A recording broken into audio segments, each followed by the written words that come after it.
Hey guys, welcome to today's podcast episode. Today we're joined with Lauren Tickner. Lauren, for people that may not know too much about who you are, what you do, or that kind of thing, could you give us a quick intro and we can kind of pick it up from there? Yeah, so my zone of genius is helping people get the leads that they need for their business through organic social media. Been doing this for I've been in the social media space for 10 years myself, and specifically this 6 or 7 years now. So really enjoy helping great business owners get leads and getting content that gets a lot of reach consistently. So that's me in a nutshell.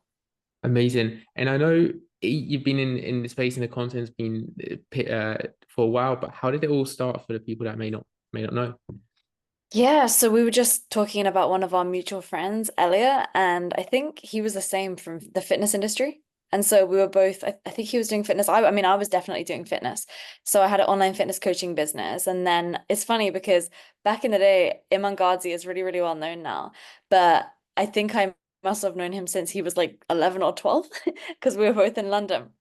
And I remember he launched this personal branding course, and I was like, "What? Why is he launching a personal branding course? I've got like three times the size of a following as him." So I was like, "Well, if he's doing that type of industry and for his business, like maybe there's something there." So I thought, well, okay, I didn't even really know that this whole like business coaching thing was a thing or anything. And so I actually launched a course about how to grow on social media. And it did really well, like in extremely well. People loved it. And funnily enough, that was actually how I got into what I do now, maybe in like 2017 or so. And it was literally because I saw Iman doing it. And obviously now he's massively blown up. But back then it wasn't like that at all. And so I just think that's kind of a funny story. That's amazing. And so I know you mentioned fitness as well, and I know people would know, but like, was there a defining moment for you in terms of like realizing this is possible, or was it just like you, it kind of just like you saw it happen and it kind of just picked up momentum from there? So what's really interesting is when I was selling things online in the beginning, it didn't feel like much because even though you would see like the sales come through and the numbers come through, because it was quite automated, it didn't feel like anything. Okay. And so then when I actually started doing higher ticket stuff where I was interacting with the clients that I was serving, I was, I really felt it. Like it felt different. And so what I noticed is that many other people that had tried that didn't have a big audience that tried to sell like lower price products, they would really struggle. And so I noticed that the need also in the market was more for lead gen, not for selling products directly for low ticket stuff. And obviously now, low ticket is a really great way to liquidate ad spend and get new customers through the door and all that. But I never expected this to be what I was doing. It all just kind of happened, if I'm honest. Like I didn't think that it was feasible to have a seven-figure business. Like I used to see ads from people and I thought they were scammers.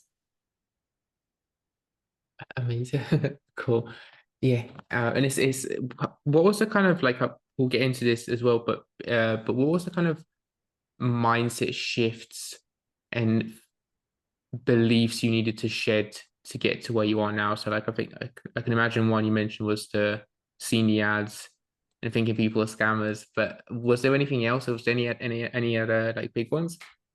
Well, the beliefs that you have are going to be what you get in your life, right? Because if you believe something is not possible, you won't even see it as an opportunity for you.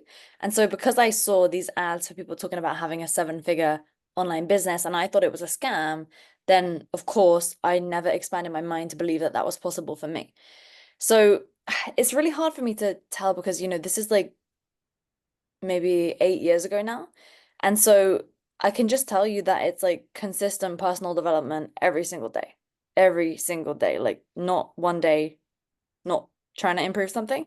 And so I think if you continue to develop yourself every day without fail, then there's no way that you can't achieve some type of success. But for example, when I go to the gym, like I listen to an audio book or a podcast, right? Like before, I would take a really long walk every day and I would listen to something. And then I would in the beginning of the day, highlight what I was setting as my intention. And then at the end of the day, even now, I rank myself out of 10 in like 10 to 20 different things so that I can hold myself accountable to whether or not I did the things that I said that I was going to do. And I think through doing that over a really long time, then you can achieve what you want. But I think a lot of people just go through life just blindfolded, just kind of wanting something to happen, but they don't take the steps that are necessary in order to actually make it happen. And so I can't say there was like a big shift that suddenly happened for me. Like I'm not one of these people where like I was broke and then like now I'm successful. It wasn't like that. It was just like a very slow upward momentum over a really long period of time. Yeah, amazing. And what was the so in terms of the did you have like a moment where it was more like quitting the normal like no, normal 9 to 5 job? I remember in old content that we like the 9 to 5, you're like safe, stable, quote unquote. Was there like a point it got you to the normal business, or like was it just a lot of courage, and like when did you decide to make that transition away from that? Well, I always thought that I would be successful in the corporate world. Like that was always my goal. But then I realized that, like, so for example, I remember sitting in this high-rise office in central London, and it was like this brand new office that they just invested like literally tens of millions into this thing. It was really cool. But like there was this one guy that sat behind me and he had daughters. Like one of them was 2 years older than me and one of them was my age. And the one that was 2 years older than me, she just crashed her car and like the bonnet of her car fell off or something. And I don't know, some reason their insurance couldn't pay for it. So he had to pay for it. And I think it was like I don't remember how much it was, but he told me that now because that had happened and because the daughter was like traumatized from it and they had to spend all this money on fixing this thing, that now they weren't going to take a holiday that summer. And I remember him telling me that and thinking, this guy is like 20 years older than me. And he's quite literally me in 20 years because he had a supposedly good job. But then he had 4 kids. He still didn't have like enough money to live any element of freedom. And so I just began to think, this is so weird. Like, how are these people in this job for decades and they're still not actually successful? It didn't make any sense to me. So, because I didn't see any potentiality for my future in what these people were, I realized, well, I clearly have to make my own business, but I had no idea how to create a business. I mean, I was not one of these people that came out the womb, you know, selling lemonade. It just wasn't me, like at all. So I had to really like go through so many failures in order to find something that worked for me. And there are some people that are naturally gifted, and there are others that just aren't. And so if you're not, then you have to fail and try again and fail and try again and fail and try again in order to get something that will eventually work. Because if you put your mind to it over a long enough period, it will work. But I think most people, they don't get anything working because they always change direction. And I think about this as well, like in terms of just that almost like it sounds to me like on as an outsider, it's that resilience and that stubbornness in a way to just keep showing up. I guess I wonder from a mindset perspective, people listen, where did that come from in terms of that stubbornness and resilience to just keep showing up for like I guess for the last 10 years of the podcast, of the content, especially at the start, to get to where you are now? So like there's this really interesting test called the Colby test. Have you heard of it? No. So like Cameron Herold recommended it a while ago to me and I never did it because I'm never sure about these personality tests. But this one kind of talks about like your natural instinct. And so like for example, my natural instinct is just to try tons of things and keep trying things until it will work. It's just my natural instinct and how I am. And so why some people are like that and why other people are different naturally, I mean, you could take it all the way back to childhood and right, like your childhood trauma and all that type of stuff, right? Everybody has those things. And so, I mean, for me, like I think, for example, like my younger brother has epilepsy and so he's disabled, right? And so like I saw someone who just can't do anything. Like he has to have somebody caring for him all the time. Whereas I can choose to do things and make things happen for myself. Whereas he can't. Right? So if you grow up with that and you see that, then I think it's it's a shame that a lot of people take very small excuses to be the reason why they don't do things when they are able-bodied, able-minded, they can think for themselves. And so they'll use certain things as excuses. I used to as well. Like when I was overweight when I was younger, I saw my family around me and they were also overweight too. And so I thought, well, I'm big boned, right? And obviously that's not even a real concept, but I told myself that I was big boned. So I stayed overweight because I believed that I was big boned, right? And so it's just those beliefs that keep you stuck. So for me, I realized, well, I can do things, so I should. And that's what dictates how I live. I see. Yeah, and it's yeah, amazing. It's almost like that. Okay, amazing. And in terms of, I guess, an interesting one that I had beforehand as geeking out on the one of your very old gym clothing fail videos before the podcast. Was there any other like big hard moments from like business or life and kind of like navigating that, I guess, from a mindset perspective, and kind of was there any other stories like that you can kind of recall back and like being quite hard and like overcoming that, like stories around that? Well, everything's hard every day. Everything's hard. It's always gonna get harder the more you grow things. Like it never becomes easy, ever. I think it gets harder actually. Like I look back to when I started something from the first time. I mean, that was like the easiest thing ever. It's very easy to start something. It's very hard to sustain something, and it's very hard to manage many things at once. And so, like, I think that's where for example, like whenever I'm in the gym, right? Like, especially in different countries, people will always ask me, like, oh, are you an athlete or something, right? And I'm not, right? But I just train because if I don't train, like, I am not going to be as strong mentally. So if you can put yourself through hard things physically, then you are more likely to be able to persevere through challenging things mentally. Simultaneously, for example, you mentioned me just now about like challenging things. If I'm honest, I look back at that gym clothing failure and like that was like one of the smallest problems I've ever had. Like smallest ever. It was just not even a problem at all. Like at all. It was just now I look and I just laugh and I'm like, oh, cool. Like that was, whatever. It was nothing, right? And so like I'd even forgotten about it until you mentioned it just then. But it's funny because I guess for like some time, like that was like a really big problem for me.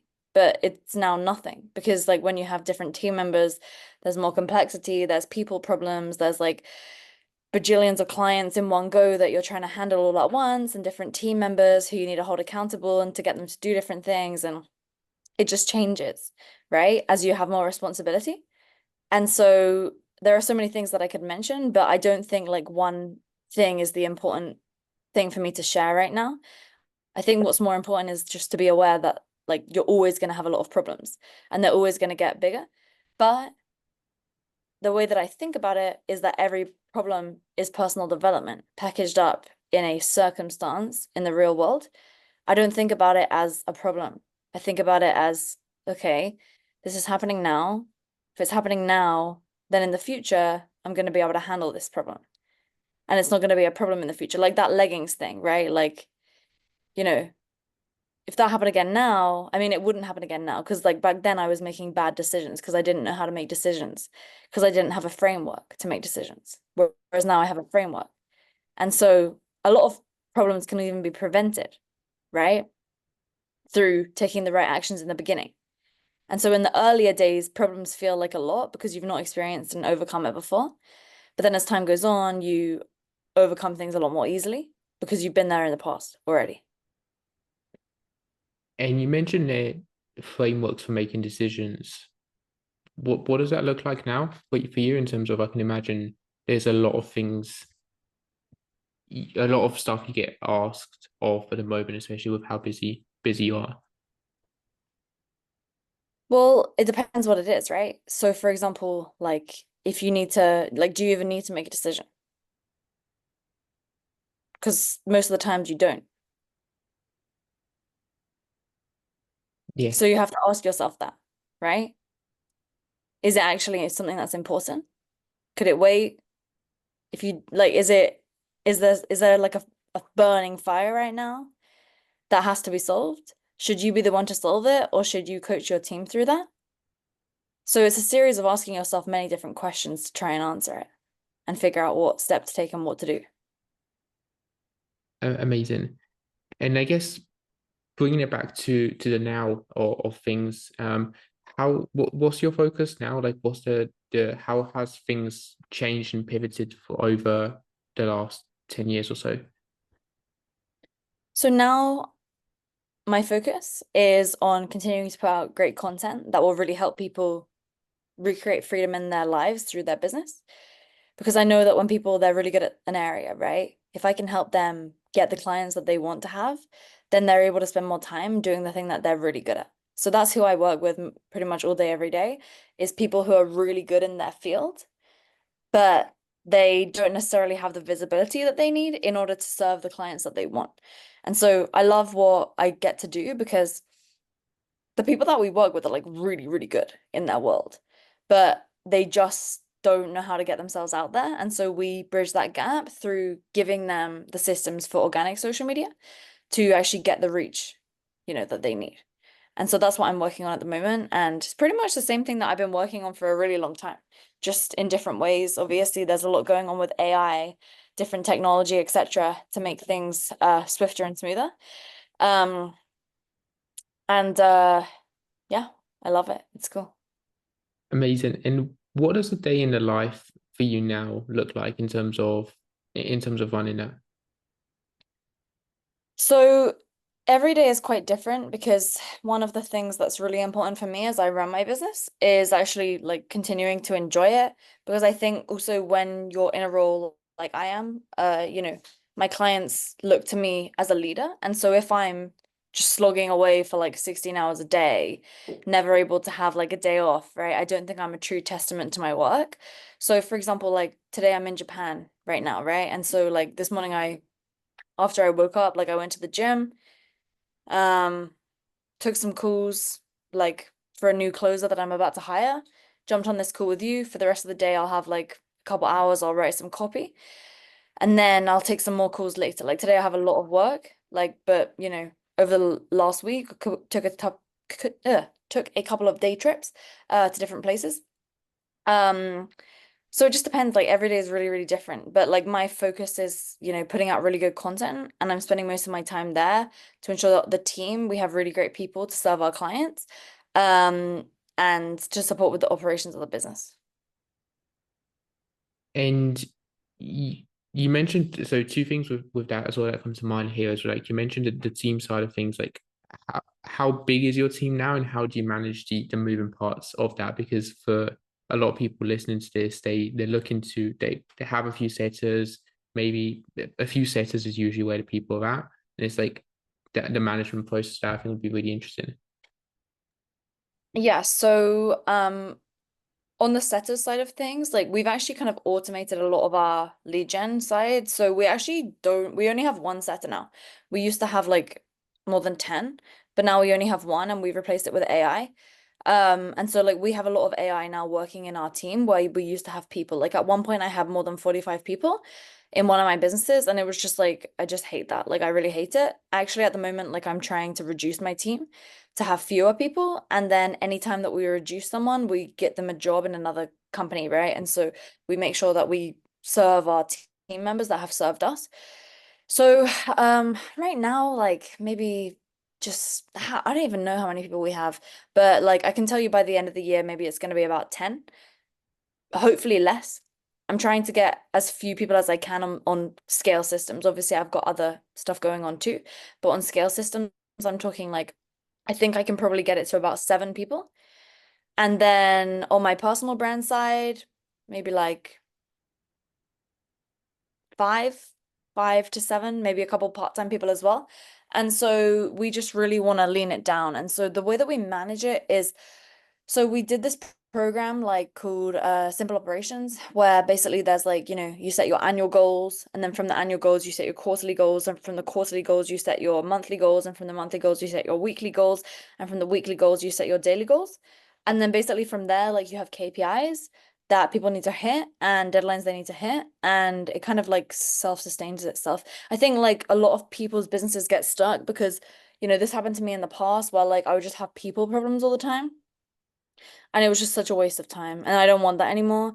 And so if I like am hiring someone, and if they seem like they're not a self-starter, it's just not gonna work. Like I'm so over that. Honestly, I'm so over it. Like I need self-starters who are not gonna, every couple of weeks say, "Hey, like I have this one problem and it's like something so I'm getting too many Slack messages." Like seriously. Like I cannot with that type of person. It's just not a cultural fit. Like we move fast, things change a lot, but we make amazing results. And so if someone's not committed to that, then, if they're going to complain about small things and like have all this red tape and bureaucracy, like that's not how I run the business. Like we run it based on an overall operational system. And then based upon that, accountability and ensuring that we're hitting goals, because that's really what matters. Like I don't care where my team works. I don't care if they're in South America, Asia. I don't care if they're working in the middle of the night for them, in the day, whenever they like. I really don't care. But what I care about is that they're aligned with our vision.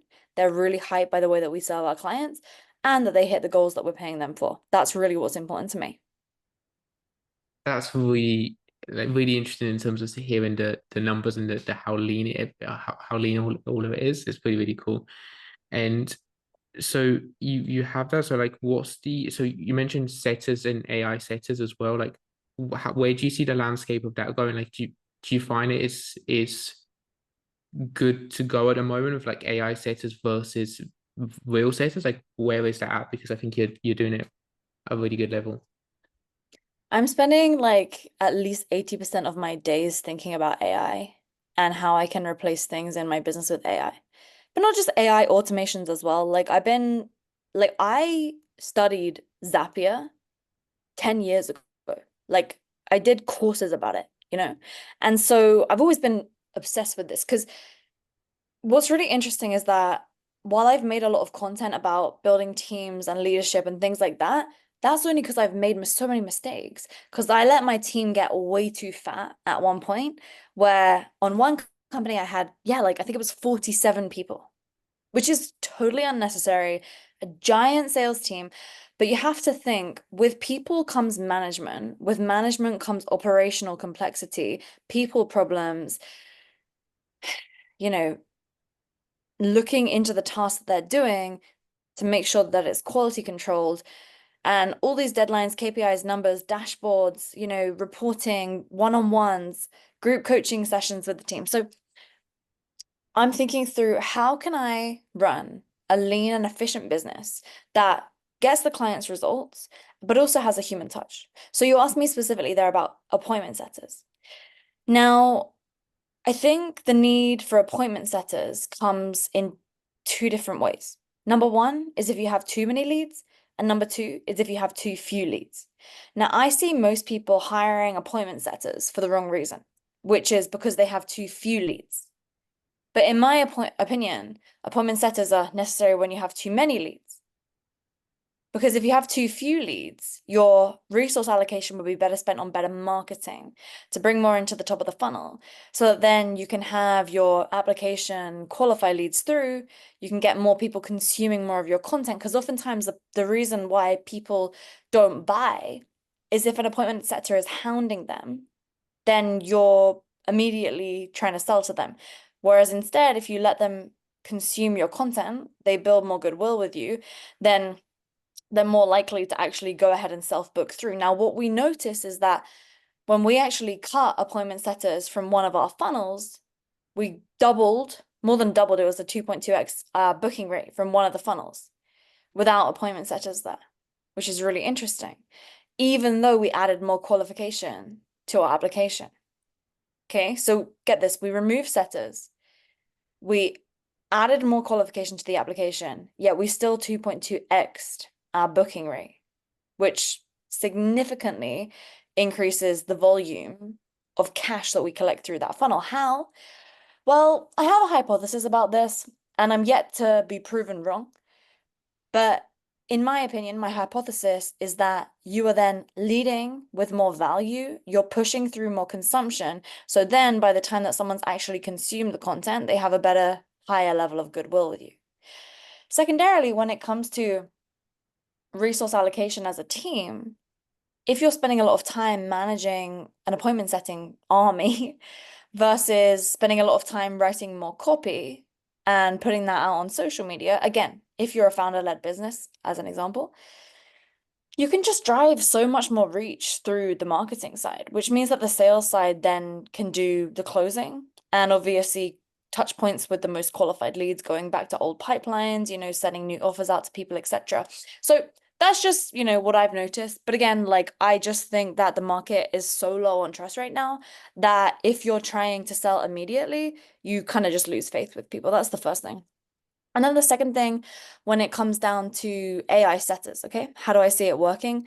Well, I'm really grateful to have a couple of really good friends who are very big in the AI space.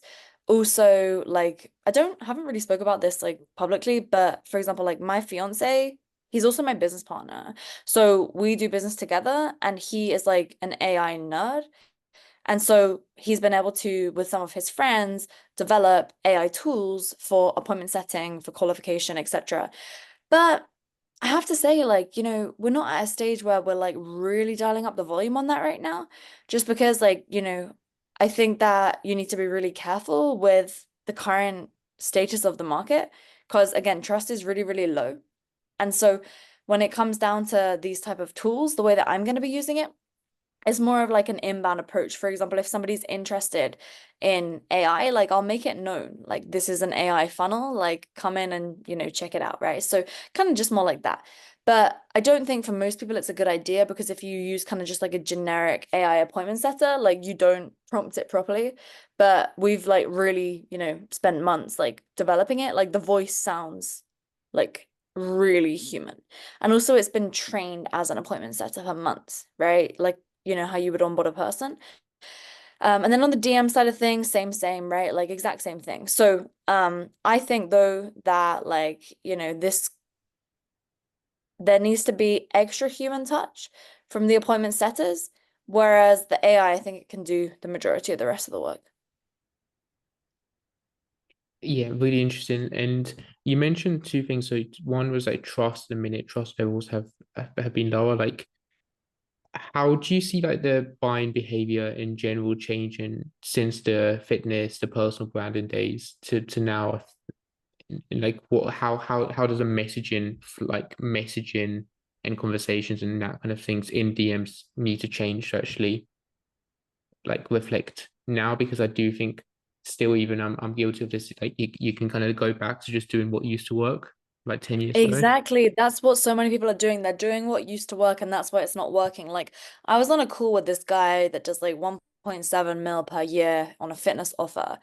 And he was telling me that his basically he gets people to DM him a word, and then he has the chat, and then he's like, I just can't crack beyond 1.7. Like he's been at 1.7 for the last 3 years. And I'm like, why do you think you're stuck at 1.7?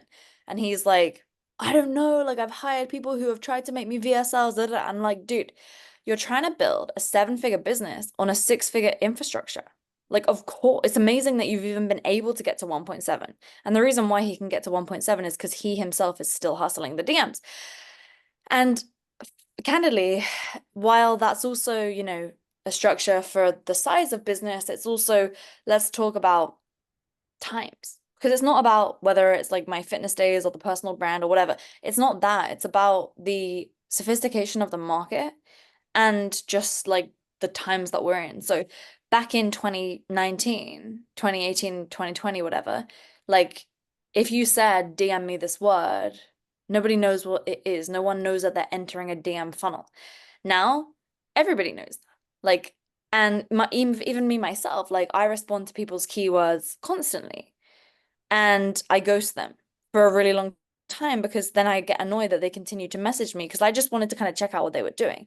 And so most people haven't nailed intent versus interest. Like they don't understand it. So for example, like what I notice a lot of appointment setters doing, they'll chase interest-based leads, or should I say contacts, instead of intent-based leads, right? So an interest-based contact is somebody who has said, I want to see what this thing is all about. Maybe they opt into a freebie.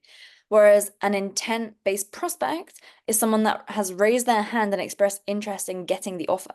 Now, nowadays, if you chase the interest-based contacts over the actual prospects who have intent, you're really just wasting your time. Like I even told my team to stop chasing the interest-based contacts because it's just a waste of energy and it's reducing our goodwill in the market. So instead of chasing those guys, like we only follow up now with people that have intent, and then we just get way more top of the funnel, and like we've shifted way more of our money and also our efforts onto marketing to build inbound lead flow consistently, predictably, and to let that compound over time so that then those people who are growing in the audience, they can obviously then, become intent-based leads. But there's a massive difference between somebody raising their hand to say, hey, I want to work with you, versus someone saying, hey, like I want to check out what this freebie is all about. And if you're chasing the freebie seekers, in my opinion, it's a massive waste of energy nowadays. And actually, I think it damages your brand.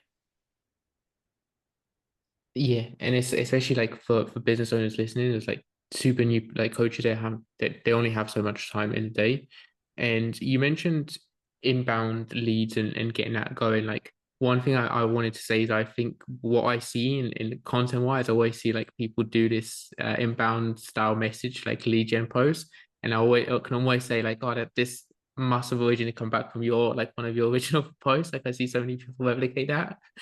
It works so They well. always copy my stories. Do you notice? Like I did this one which was like F star star K it. Like, I'm sick of seeing great coaches struggle to do blah blah blah.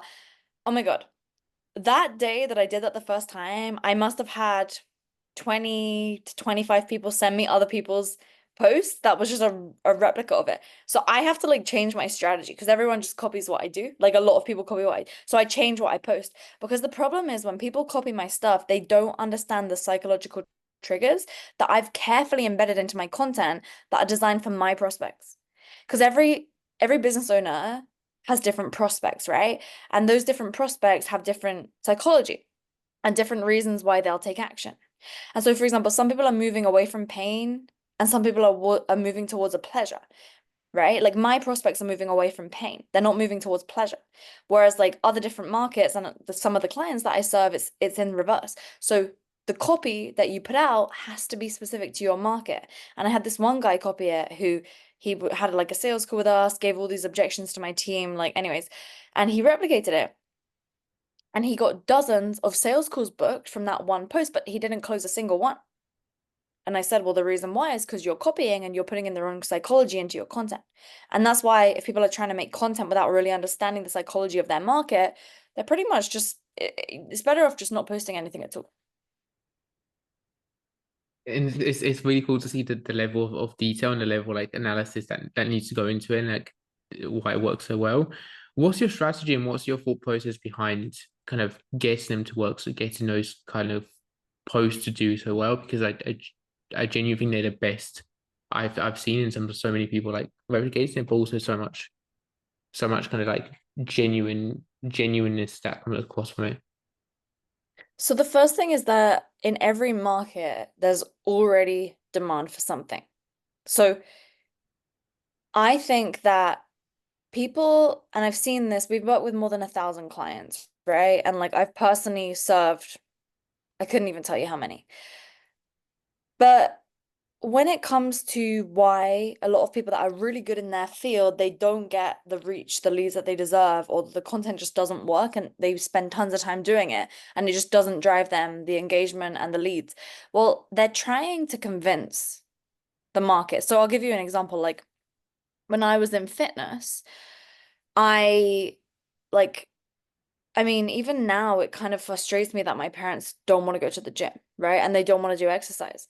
And like, I tried so hard to help them understand, like, especially my mom, her mother has osteoporosis. The mother of her mother had osteoporosis. Like, one of the easiest ways to not get osteoporosis is through increasing your bone density, and you can increase your bone density through weight training. Okay. So I really tried to like tell my mom, I showed her it all. Like I gave her the logic. I was like, here are the charts, like the data and the statistics. If you do weight training, you are going to reduce your risk of osteoporosis. And then I gave her the emotional argument.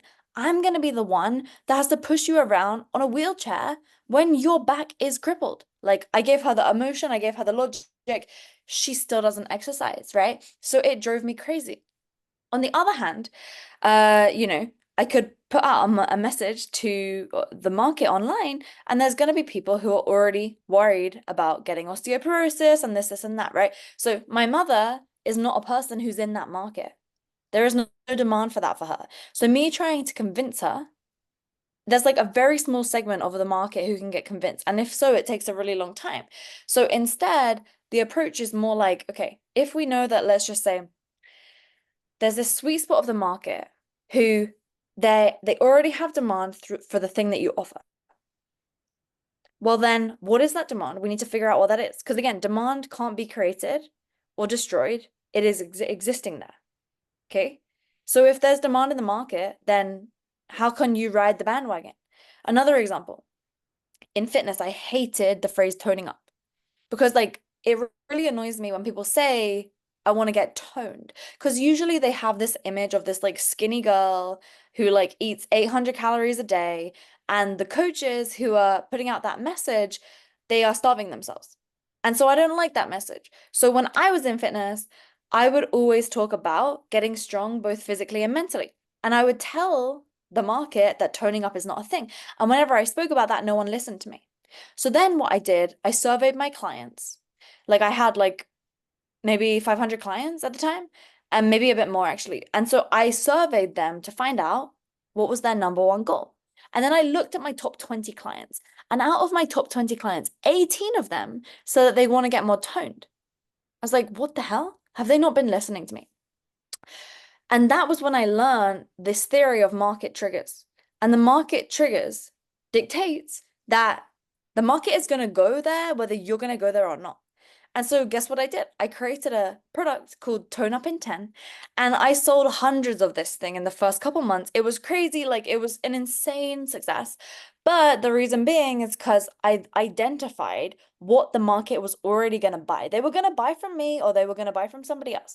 And if I wanted them to get the help that they needed, I needed to get them to buy from me. And if I couldn't explain what I did in a way that resonated with them, they were not going to buy from me. So I shifted my messaging on social media to be less about, get strong physically and mentally. Like you should be all about like the strength training.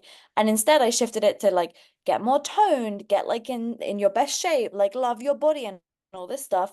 And that's when things started going crazy for me when it came to the sales side. So I share that all to explain that if you don't understand, like if you think about like a river, like the river is going, it's gonna stream down to, the ocean or whatever. And by the way, I'm really bad at geography, so if that was like incorrect, I'm sorry. But just imagine a river that's flowing, right? Like the river's gonna flow, and if you put a leaf on top of it, the leaf is not gonna go upstream. It's just not, right? Maybe if you put a salmon in there, the salmon can swim up the thing. I saw that in Alaska. It was pretty cool. But the leaf is gonna go down the river, okay? So you need to be like the leaf. And you need to get on the river in the direction that it's going. And then when you do that, it's very easy actually. Like it's very, very easy. Like I could write any of my clients' content for the entire week in 30 minutes. I'm telling you right now, I could do it. Any single one of my clients. Why? Well, because like I can just look at their market, I can look at why their market's buying from them, and then I have all the messaging that I need. But most people get really, really stuck on this because they think they're like a special situation and they're different. But I'm telling you, like, you cannot convince your market that something is true because they're gonna buy from somebody else. They're gonna buy what they want to hear.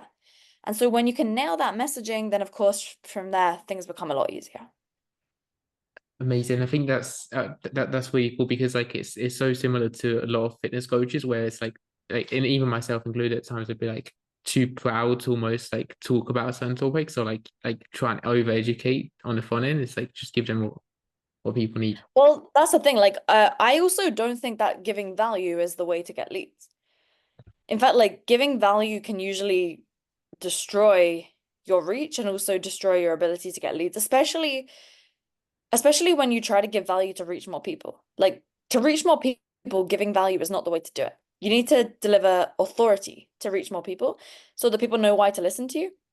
And then you can deliver value in like bite-sized nuggets to get them to convert. But actually, like most of the time, until people have paid you, like they don't really consume and listen to what you say. Amazing. I guess last two questions from me as we wrap up is the one that like more of a kind of broader like kind of maybe mindset one is like we always finish on is like what would you say like if you could hypothetically go back and speak to the younger version of you like in working in a corporate ladder or looking to do these things, what's like one piece of advice you'd give her if you could sit down with her and speak to her? Most things that you see as a problem are literally just personal development packaged up in something that seems problematic in the moment. But over a long enough time horizon, you're extremely grateful for all of those things. Amazing. Where can people find you? And yeah, where can people find you? Yeah, so it's just Lauren Tickner across any social media except TikTok. I don't like TikTok. So it's LaurenTickner. I'm mainly on Instagram and LinkedIn right now. That's not to say that won't change in the future. Um, but then also putting out some stuff on YouTube every week or so as well, which should be valuable. Amazing. Lauren, thank you so much for jumping on. It's been a pleasure. Thank you for having me. This was Thank great. you.